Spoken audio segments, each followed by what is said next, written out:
How do you think things would be if every time we sinned, something went wrong with our bodies? There was a physical malady to point to the fact sin had occurred. Hi, this is Barry Phillips, a 10-minute Torah, day number 3, the Torah portion, Metzora. And we're going back again to Leviticus, Vayikra, chapter number 14, and reading select verses. In verse number 11, it says, "And the priest who is cleansing shall present the man who is to be cleansed with these offerings before Yahweh at the door of the tent of appointment. And the priest shall take one male lamb and bring it as a guilt offering and the log of oil and wave them as a wave offering before Yahweh.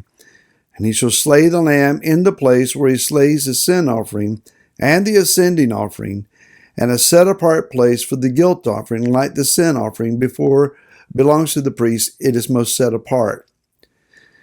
Then it says in verse 14 that the priest shall take some of the blood of the guilt offering, and the priest shall put it on the tip of the right ear of him who is to be cleansed, and on the thumb of his right hand, and the big toe of his right foot.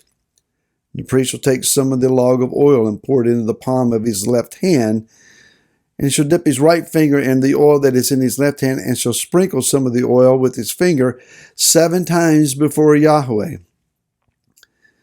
And then it says in verse 17, "The rest of the oil in his hand the priest puts some on the tip of the right ear of him who is to be cleansed, on the right thumb of his right hand, on the big toe of his right foot, and on the blood of the guilt offering."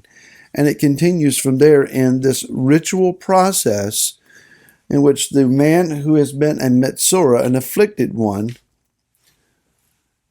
to be cleansed.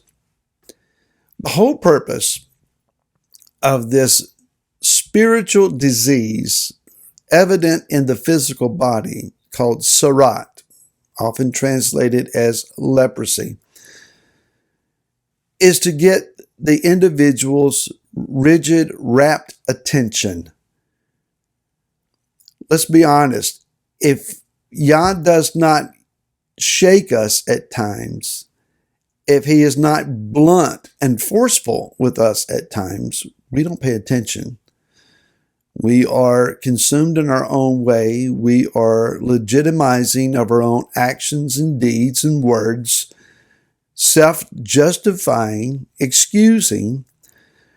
We will not give ourselves the thorough diagnosis of an issue unless we just have to. Well, with this particular skin ailment that says something's wrong spiritually on the inside, we have to. So it is a red flag disease, if you will. So for the sins of slander or gossip or murder with the mouth, taking false oaths, pride, as well as sexual immorality, robbery, or even selfishness, Yah is shaking the individual, grabbing them by the shoulders and shaking them and saying, "Pay attention to me."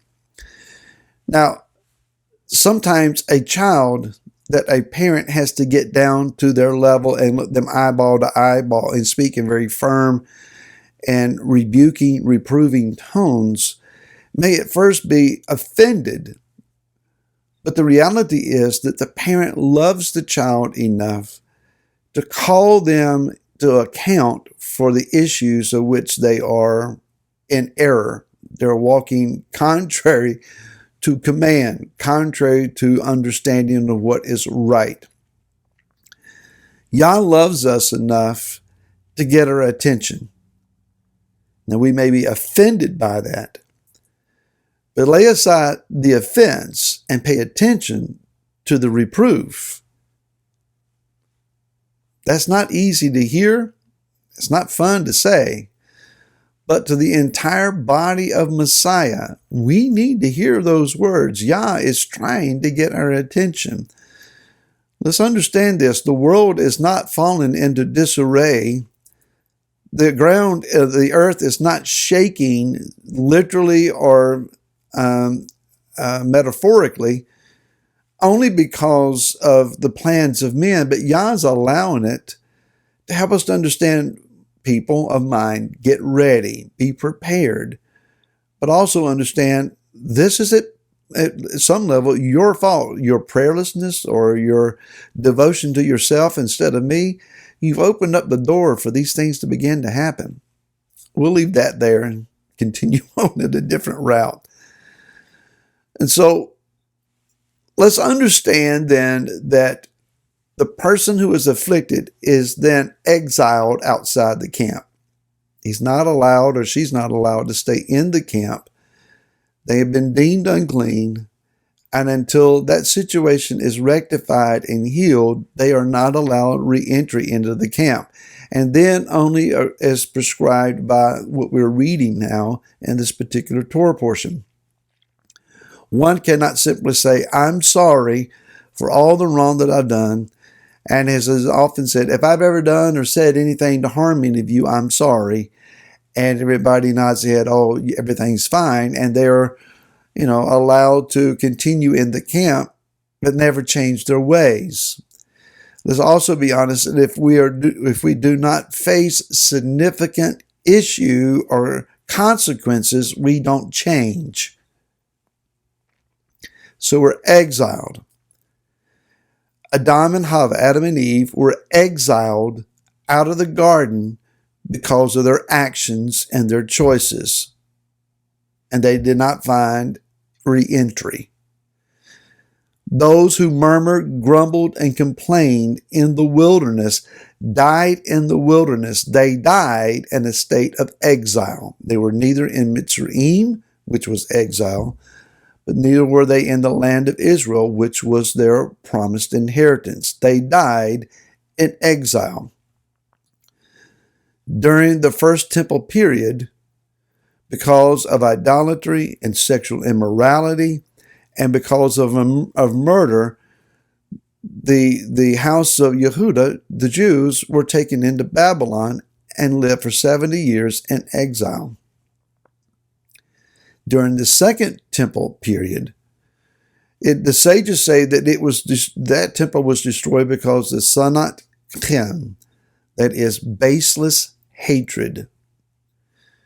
The Romans came in, destroyed the temple, exiled the Jews, the people, and they were sent into exile, and we're still under a version of the Roman exile to this day. The 10 northern tribes, they were involved in a rejection of the Levitical priesthood, accusation and slander against their brother Yehuda, the Jews, anti-Semitism. They were guilty of mixture in worship, turning away from the Torah to some version and blend that was more appealing to their own desires. Yah exiled them, and we have been in exile to this day. So we are, as the house of Israel, Metzorim. We are a Metzora, or Metzorot, may be the plural. We are living in an exile because of spiritual maladies. And we're not allowed to come back into the camp. That is the restoration of all things. The redemption that is coming, we're not allowed to return until we have been declared clean and go through the process of being restored. Well, when Yeshua returns, he'll just fix all that. The way he fixes all of that is the process that he describes in the Torah, which we'll talk more about tomorrow. Folks, let's understand that there needs to be repentance from our baseless hatred, from our rejection of the Levitical priesthood. And if you want to get technical about it, we're not clean until the Levites say we're clean. Only they have the authority to make that diagnosis. It's according to the Torah. We're not clean until our skin issues, our surface issues are resolved. Until we stop combating and hating one another, especially the Jewish anti-Semitism that exists in our ranks.